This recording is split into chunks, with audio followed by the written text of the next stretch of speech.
Good morning, brown and white monkey. Morning, brown and yellow monkey. What are you doing? Looks like you're packing up. Yeah, I'm not going to be working in grooming. I'm moving up to that branch up there. Well, but what does that mean? I'm deputy director for high-pitched yelling. Technically, you'll be reporting to me. I don't understand. And what's that shiny thing? It's a stapler. With my new job, I get a stapler. What does it do? I don't know, but I totally get a stapler because I'm management now. How do I get a stapler? You have to change your thinking. I've been reading, like, The 7 Habits of Highly Effective Monkeys, what color are the feces you're throwing, and how to present like a mandrill. I feel like such a loser. You are a loser. See that monkey over there? She just got moved up to senior vice president for apricots, and she's a nothing monkey. Well, how do I move up? Start with the little things. Let's see you bare your teeth. Like this? Okay, keep them bared and say, "Give me those apricots, termite breath." Give me those apricots, termite breath. Put a growl in your voice. More dominance. Give me those apricots, termite breath. Great. Practice that and we'll talk later. Can I touch your stapler? No freaking way. Let me touch that stapler or I'll break your stupid monkey face. Okay. I mean, that was good. You were practicing, right? You weren't actually... Today on the show, does it always have to be like this? Are hierarchies necessary? Shouldn't we be better than monkeys? Hey, I resent that. And now the author of Who Moved My Banana, Colin McEnroe. That is what we're going to be talking about today. Are human beings essentially egalitarian, and is our current hierarchical way of living kind of an Edenic fall, somehow we've kind of lost track of who we really are in state of nature, or are we fundamentally hierarchical and there's sort of no way to get away from it? Or, and this is kind of a spoiler, as I will argue, and perhaps some of the guests will argue too, is there sort of a sweet spot argument that, in fact, we need enough hierarchy to guarantee some kind of sensible distribution of power, but not so much hierarchy that people start to feel exploited. I personally think that's where I'm going to wind up. But on the other hand, what's the point of doing the show if I already know where I'm going to wind up? That's what we have wonderful guests for. And in terms of the hierarchy of the show, I think they outrank me. For the first segment here, our guests are going to be Christopher Baum. He is professor of biological sciences and anthropology, as well as former director of the Goodall Research Center at the University of Southern California. He's the author of Hierarchy in the Forest, The Evolution of Egalitarian Behavior. Also with us, Melvin Fine, a professor of sociology at Kennesaw State University in Atlanta. He's the editor of the Journal of Public and Professional Sociology and the author of Human Hierarchies, A General Theory. So we are going to sort of start back in the garden a little bit. We're going to start back in the jungle, though. So Christopher Baum, I think you got on the line late. You didn't hear the two monkeys talking about one of the monkeys' promotions. But this is sort of often where we begin this conversation, right? What were we like before we were humans? What's the model that we have for primate behavior that tells us how our ancestors organized themselves into society? So what does that model tell us? Does it consistently tell us a story of hierarchical behavior?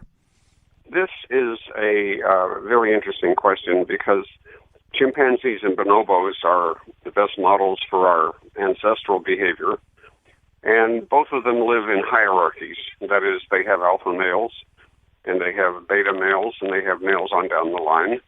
And bonobos also have a female hierarchy. Chimpanzees seem to not have a very defined one. But basically, life is hierarchical. The top dog gets all the best stuff, and the name that we give scientifically to the social organization that results is a social dominance hierarchy. However, these animals have several dispositions that make all of this happen, inherited dispositions, that is. And one of them, of course, is simply to fight or bluff or dominate. Another is to submit. It's deep in their bones. And yet another is to resent being dominated. And the resentment of domination is much less prominent in the literature on dominance hierarchies, but it's very important because in these species, at least, they form coalitions, that is, alliances, which enable them to outsmart the hierarchy, as it were. Two subordinates can get together, form an allegiance, and then operate together against someone who ranks higher and actually outbluff them, outfight them if necessary, and get the stuff, be it matings or food or maybe just a better position in space.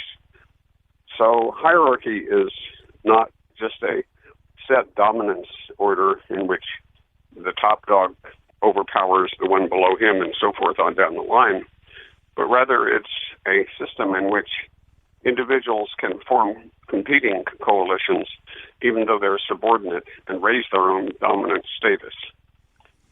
Well, one of the questions we would have, too, would be, what are the attributes of the dominant male? And it seems to me, whether we're talking about chimpanzees or projecting from there to early bands of hominids, pre-Homo sapiens hominids, early Homo sapiens, it seems to me that the alpha male can't simply be this figure of enormous strength, violence, and sexual potency. That's for the organization, the band, to thrive. The alpha male also has to have some kind of sense of distribution, of sharing, right? If everything just goes to the alpha male, everybody else dies.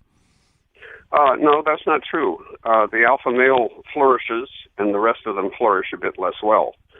That's the way evolution works. It's not as though the alpha male is killing everybody else. The alpha male is merely out-competing.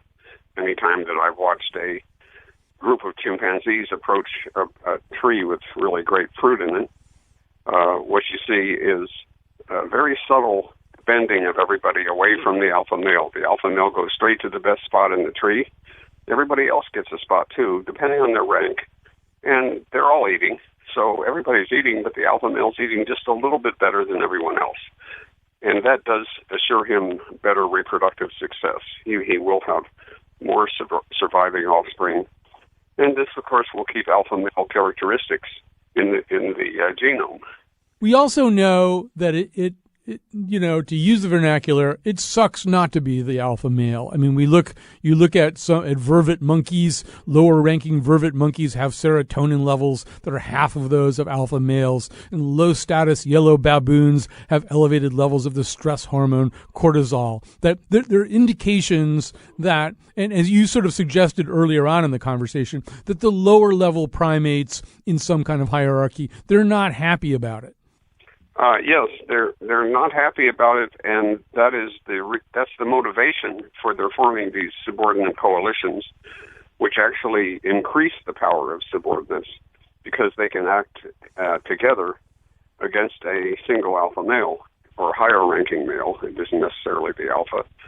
And it's true that there are costs to submission, and that when you form a coalition and get out of that submissive role, you're going to do better reproductively.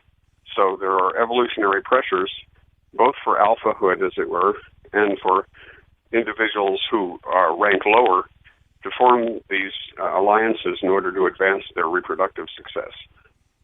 Now, in terms of Homo sapiens, we don't live exactly that way. In other words, we don't live with just one dominant alpha male.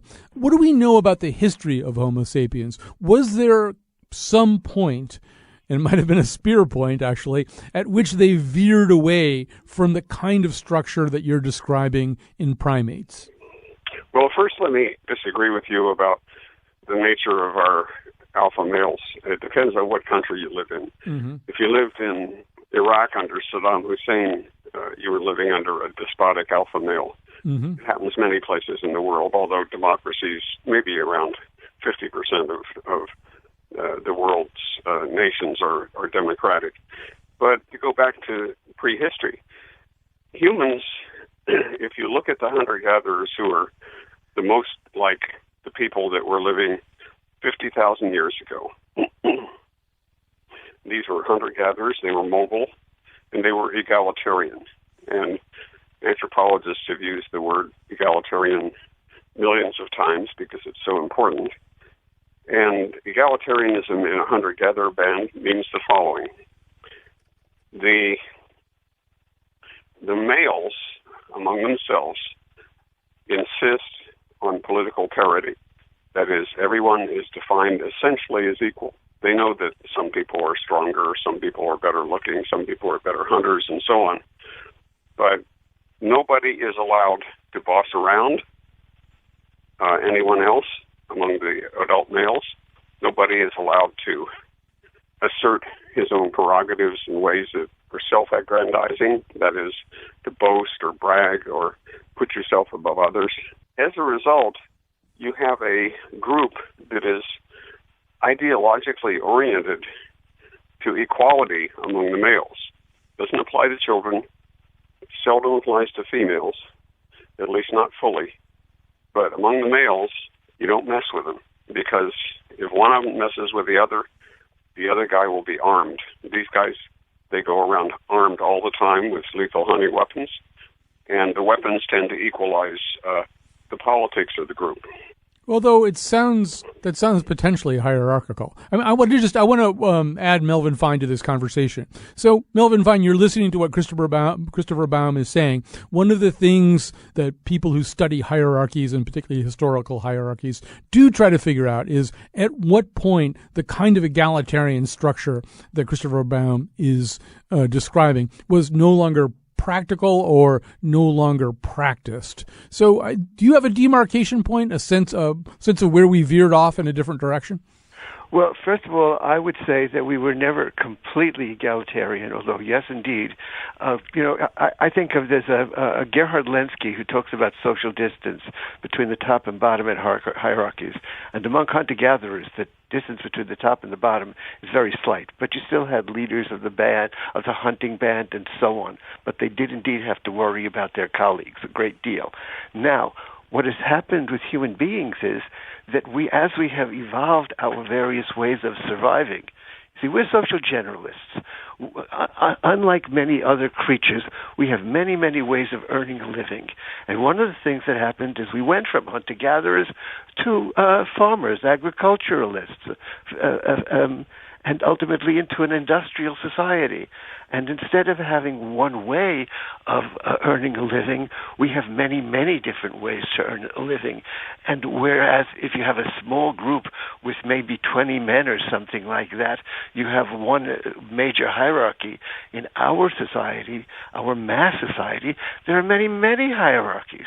You can be a great baseball player, and you can be a terrible engineer. There are many, many ways to be successful and to be superior in our kind of society. So, Christopher Baum, one of the questions people have inevitably has to do with what's our wiring? What are we wired to be? What's our true nature? But it sounds like you're kind of saying, well, our true nature is one of flexibility. Under certain circumstances, we will be hierarchical. Under other circumstances, we will be egalitarian. Yes, that's precisely what my message would be. Namely, let's make it a bit more specific. If we are, in fact, a hierarchical species, and I would say that we are predominantly oriented to hierarchy in that if we don't work very hard against hierarchy, it asserts itself. And it's the subordinate coalitions of hunter-gatherers where the entire group of males basically make sure that their leader is very, very humble and generous. They make sure that no male throws his weight around, doesn't try to boss others, and so on. This is what results in what I call a reversed dominance hierarchy, which is something you hinted at before. Namely, it's not that we lose hierarchical behavior; we change it, because the subordinates are firmly in control, in a hunting band at least, and the rest of the group is capable of enforcing its moral values, which have to do with being equal, that is, males being equal. And, of course, what happened with the transition to farming is that a few of these farmers formed hierarchical organizations, so their politics became those of people with strong leaders, and even social classes developed, which is unthinkable in a hunting band. And as a result, we return to the type of hierarchy that apes have and that our ancestors had. But we can do either, and it depends on whether we form a coalition of subordinates to rule out alpha males, or whether we just let things happen naturally, which means that we will have alpha males. All right, we're going to grab a break right now. We're going to say thank you very much to Christopher Baum. We're going to come back with more of Melvin Fine. Joining us will be another guest. We'll talk about ways to try to avoid hierarchies. The hierarchy you search for. The hierarchy we search for. All right, the subject is hierarchies, and also sort of the question, are we inherently hierarchical, so inherently hierarchical that we can't outlive that destiny? Or is there an egalitarian streak in us somewhere? Or is that our primary streak? Did we somehow or other fall from the garden and become hierarchical? A nice, easy topic for talk radio. Melvin Fine is with us. I'll tell you more about him, or I'll remind you more about him in just a second, but we're also joined now by Stephen Peterson. He's director of the School of Public Affairs at Penn State Harrisburg, focusing on the intersection of biology and politics. He's the co-author of Darwinism, Dominance, and Democracy. Stephen Peterson, I want to kind of begin where Melvin Fine just left off. And he said, we all want to win. Everybody wants to win within a system. But the other thing that we know is that within a smaller closed system, selfishness will beat altruism. But then when your system goes up against another system, your band goes up against another band, the more altruistic band will often triumph over the more selfish band, right? The group of people that learns to be altruistic and cooperative and self-sacrificing and place the well-being of the group ahead of individual well-being often will triumph over its opponent. Am I being fair here?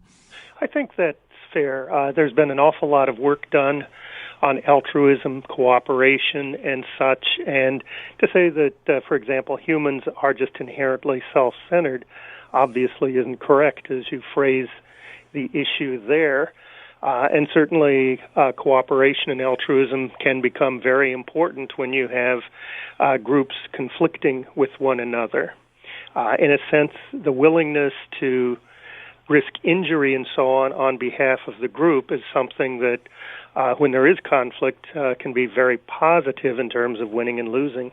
Although, Melvin Fine, I'm assuming that you would also say there's something inherently hierarchical at work somewhere in that system. In other words, we know that a unit of Navy SEALs, they are taught to value each other above everything else, to care for one another, not leave one another behind, endanger themselves in order to get a wounded member of the group back. They're an example of this kind of intra-group altruism. But a group of Navy SEALs or any other group like that, they work for somebody. There's somebody further up in the hierarchy who does not have to subscribe to those ideas, correct? That is absolutely right. Yes, we cooperate, but we also compete. And we have leaders. We have what's called imperative coordination. If you have a group of people doing a complex project, it's got to be organized. And sometimes there's got to be a decision maker who says, we will do A, we will not do B, and has to enforce that upon occasion to make sure that it is done.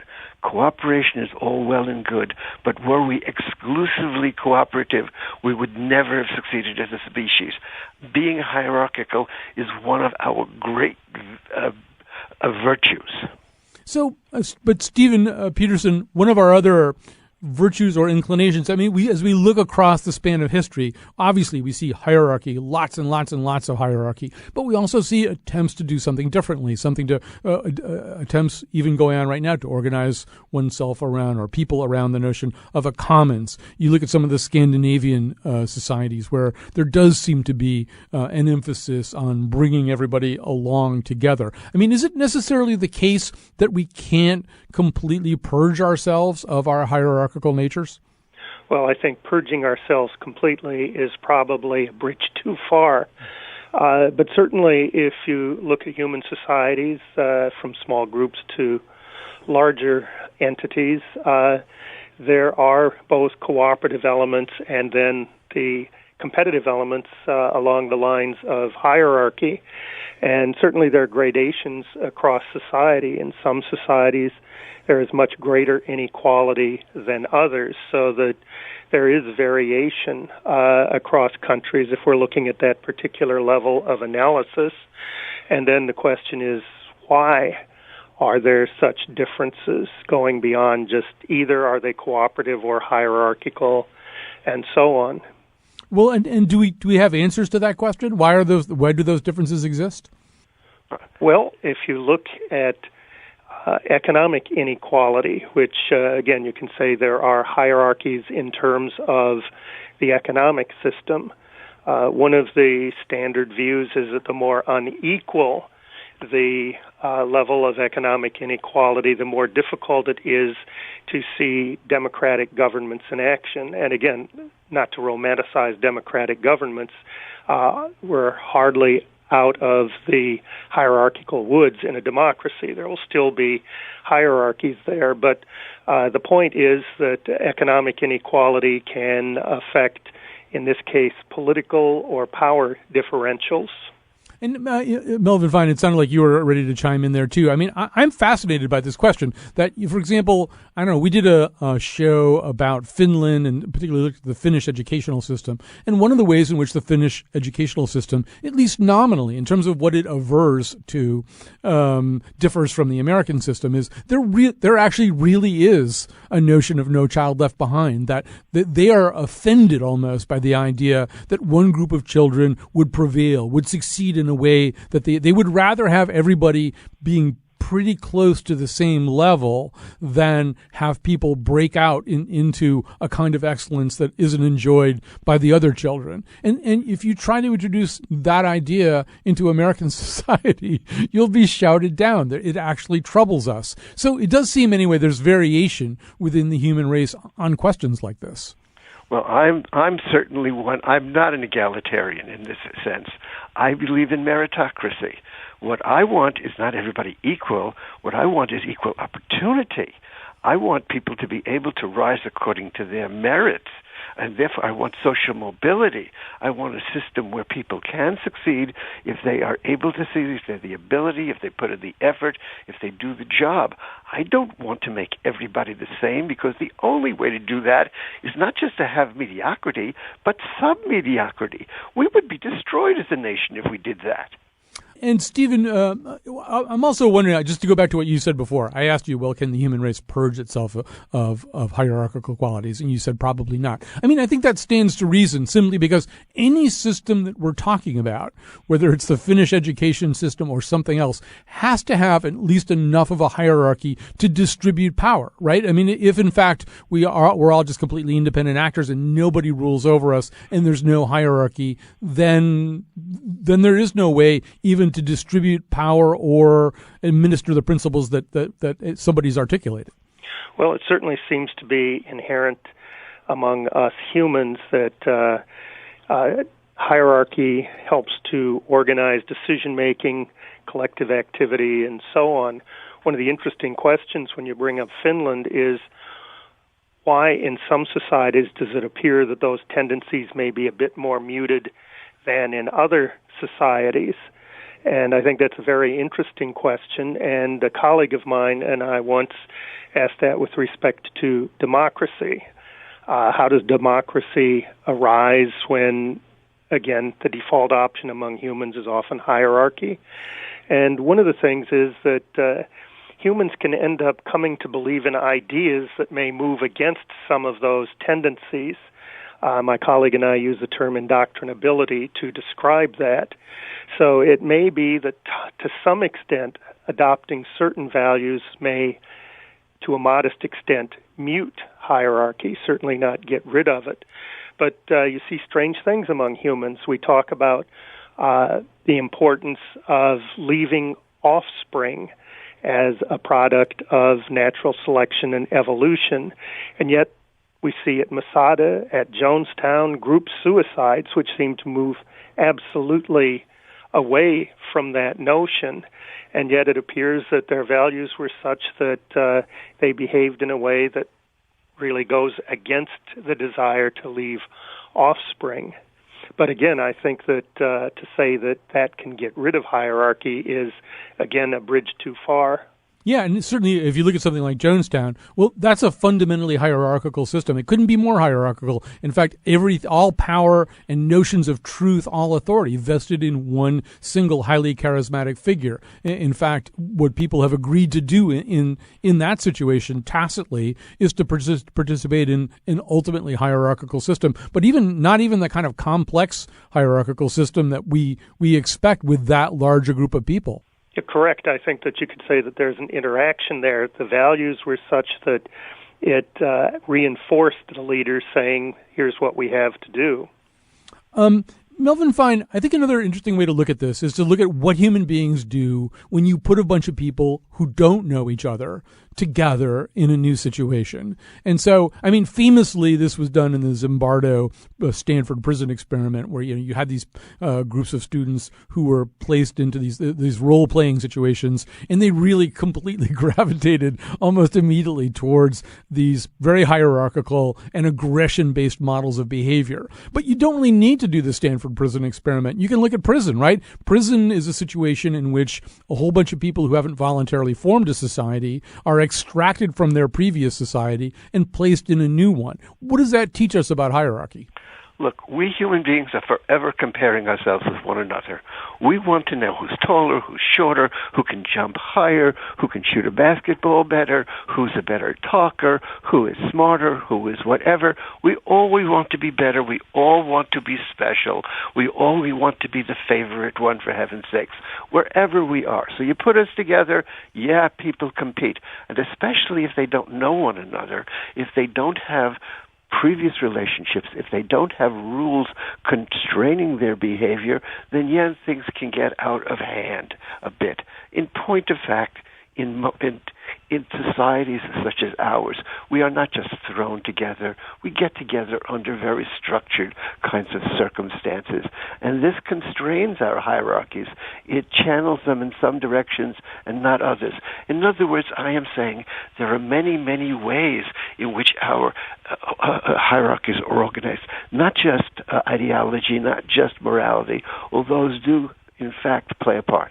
I mean, if you want the perfect example of that, of what you're saying before about this, the desire to compare, I mean, we certainly do that when we watch professional sports or collegiate sports. But even more, I mean, increasingly, one of the more spellbinding and attention-getting sports events of the year involves absolutely no active competition whatsoever, and that's the NFL draft. And talk about hierarchies. I mean, if you're a first-round draft choice, it's really different from if you're a fourth-round draft choice. It's going to dictate some of your immediate future. It's going to dictate the resources that are allocated towards you. It's going to dictate the expectations that are projected onto you. I mean, it's an artificial system, but it's so unbelievably hierarchical, and people seem to enjoy it so much. It's almost as if, Melvin Fine, we really want to see exactly that process played out in a way that we can watch it vicariously. You're absolutely right, but look at it. If you're drafted in the NFL, you had better perform once you get on the field. If you don't, you are going to sink way, way down. They're not going to be number one at all. Bottom line, it's the performance that matters. The reason we love sports is that sports gives us precision about hierarchy. Especially in a society where we don't know everybody, sports tells us this is number one, this is at the bottom. This is what people do at sports bars. They argue incessantly. Who is number one? Who is the best? We want to know. It matters to us.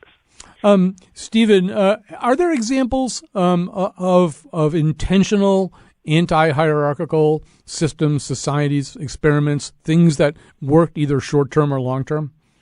Well, certainly if you look at history, there have been efforts at creating societies that are less hierarchical, more egalitarian. In the United States, there were a number of these utopian societies. Josiah Warren developed Modern Times in Long Island. There were Owenite communities, and any number.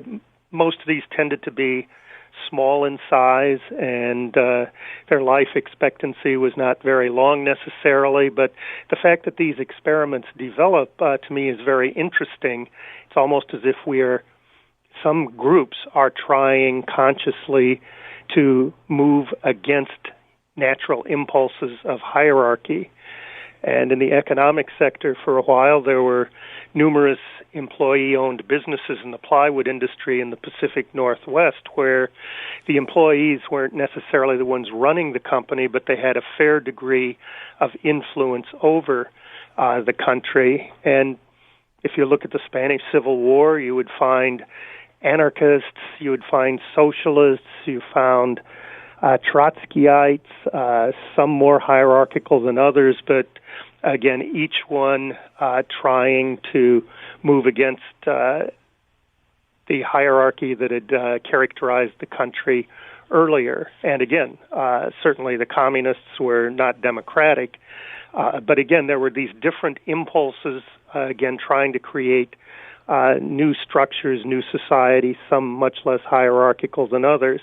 And again, the guns talked the loudest, and perhaps helped somewhat by the fact that the people of Spain were more comfortable with hierarchy than not. I'm getting a tweet from Anne. Signs of hierarchy: ill health of women and especially children, ratio of male to female in population, balance better with more women. All right, we have to take a little break. We'll come back with more after this.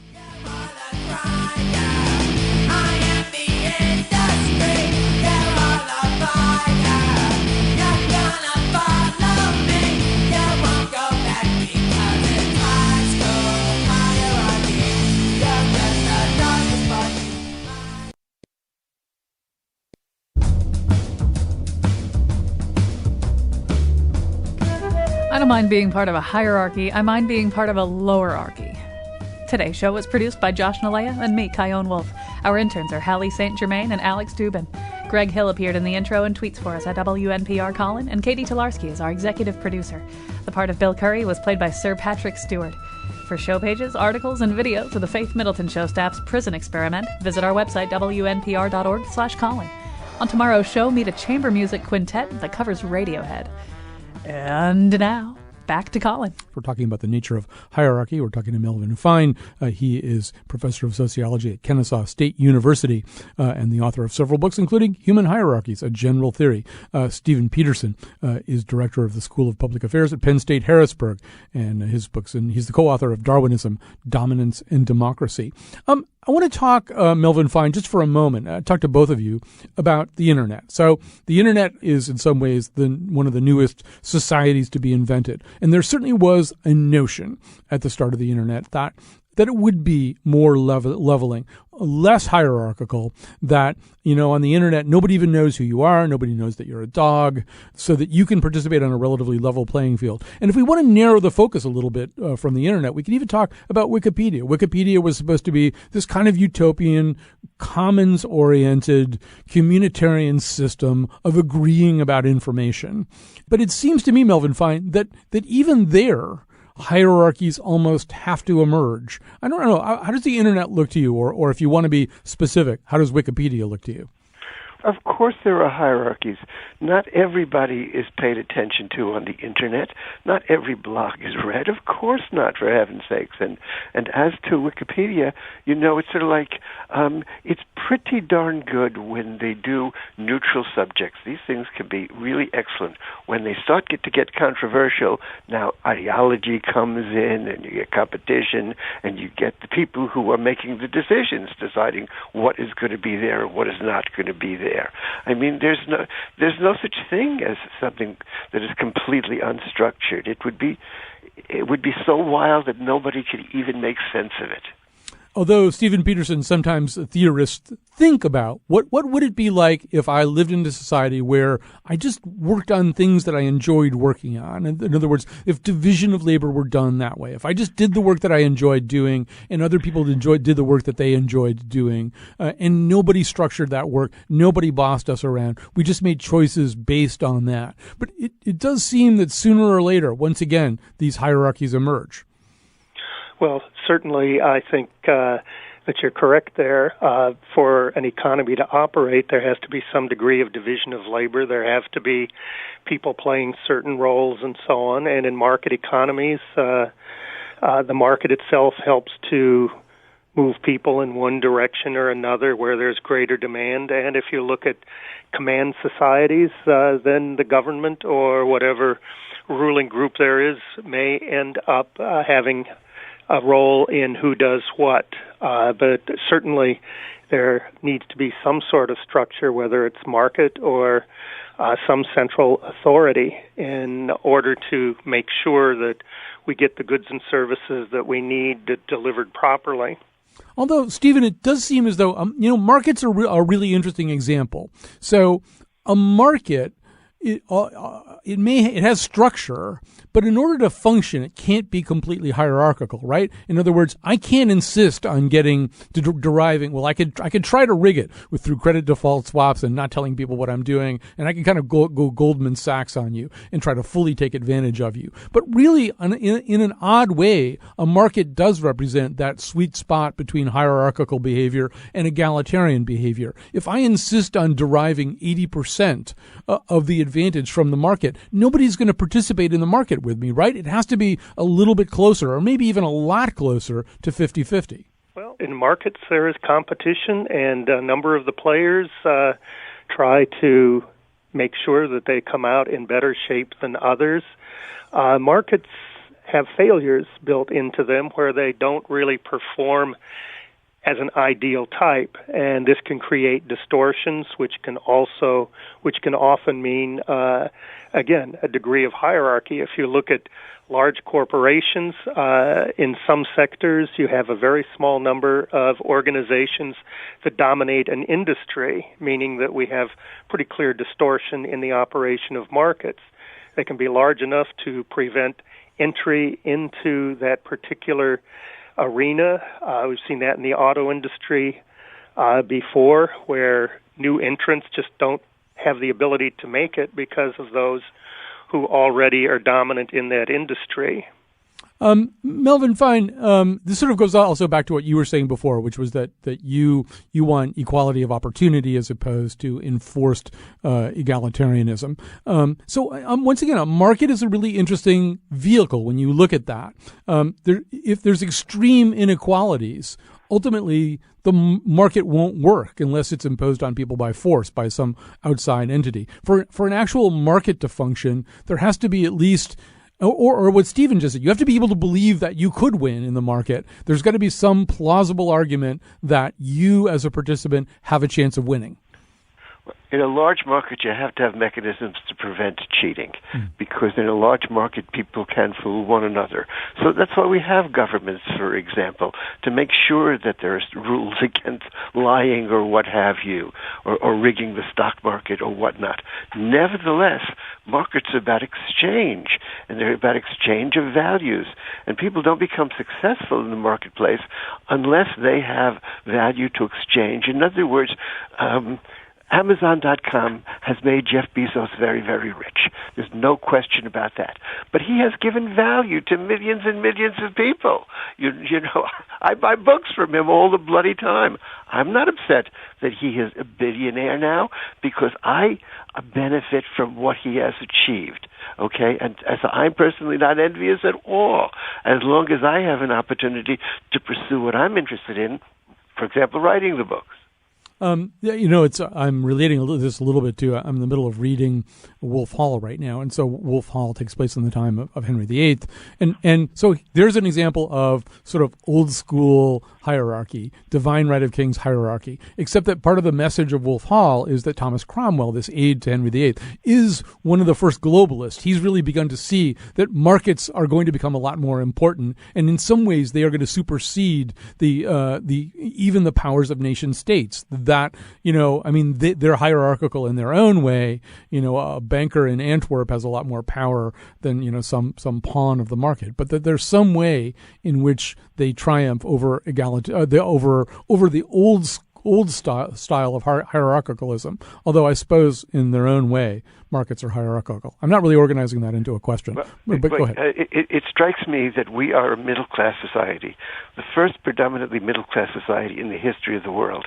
The middle class is, in fact, sets the standard for our society. As a class, it is our most powerful class, even though the upper class members as individuals are more powerful than members of the middle class. So this is a new phenomenon. We are at the cutting edge of history right now.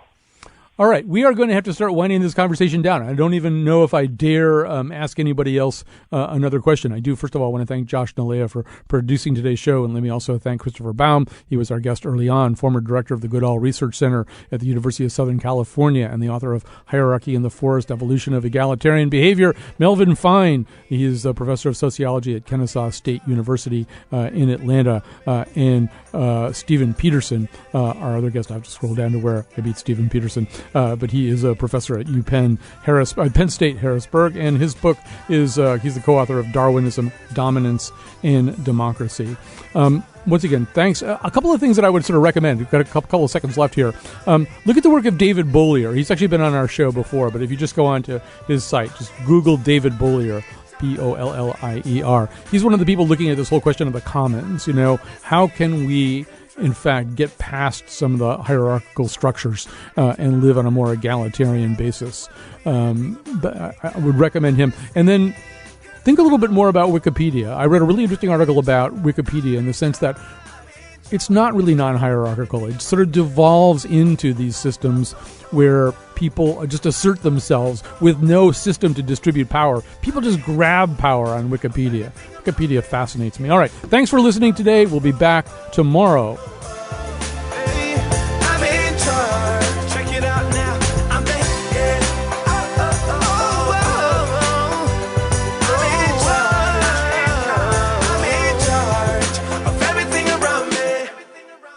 All right, Hallie, what's on the agenda for today? But I'm just an intern here. It's just my second day. Intern? You are now the president and CEO intern of Connecticut Public Broadcasting Network. So what do you want to do first? Give you a promotion and a raise? Atta girl.